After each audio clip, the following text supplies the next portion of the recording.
વલસાડ જિલ્લાની કુલ 3 નગરપાલિકાઓની જે પેટા ચૂંટણીઓ છે એ ચૂંટણીઓની આજે સમીક્ષા થઈ અને ફોર્મ ખેંચવાનું જે 3 વાગ્યા સુધી જે ફોર્મ ખેંચવાની જે અવધિ હતી એ અવધિ પૂરી થઈ છે અને ત્યાર પછીનું જે સ્પષ્ટ ચિત્ર જે છે એ વલસાડ નગરપાલિકાની અંદર કુલ 7 સભ્યો બિનહરીફ જાહેર થયા છે। એની અંદર વોર્ડ નંબર 8ના 4 સભ્યો બિનહરીફ જાહેર થયા છે। વોર્ડ નંબર 9 ની અંદર એક બિનહરીફ જાહેર થયા છે અને વોર્ડ નંબર 10 ની અંદર કુલ 2 સભ્યો બિનહરીફ જાહેર થયા છે। તે જ પ્રમાણે પારડી નગરપાલિકાની અંદર પણ એક સભ્ય બિનહરીફ જાહેર થયા છે। ધરમપુર નગરપાલિકાની અંદર પણ કોંગ્રેસના કુલ 6 જેટલા સભ્યોએ ફોર્મો ખેંચી લીધા છે અને સાથે સાથે બીજા અપક્ષોએ પણ ફોર્મો ખેંચ્યા છે, પરંતુ ત્યાં કોઈ પણ સીટ બિનહરીફ જાહેર થઈ નથી।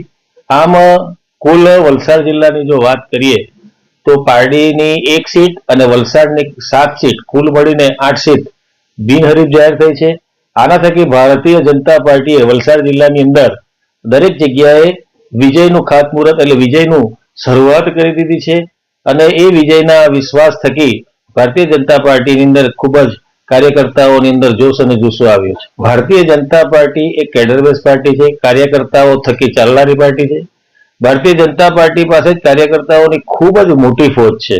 અમારે બીજા કોઈ કાર્યકર્તાઓને કે બીજા આયાતી ઉમેદવારોની જરૂરિયાત નથી।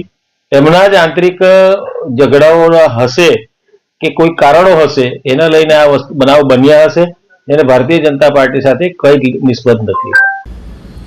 वलसाड़ जिले की 3 नगरपालिका है जहां पर चुनाव का गर्मजोशी से सब तस्वीर और खबरें सामने आ रही है।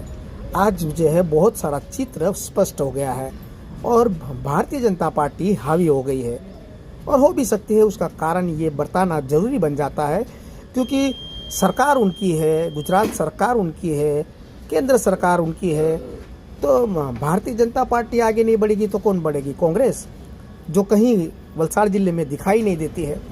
आवेदन पत्र देकर आंदोलन को समाप्त करने वाली कांग्रेस वलसाड़ जिले में नजर आती है।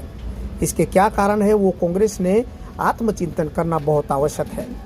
लेकिन तीनों नगरपालिका पे भारतीय जनता पार्टी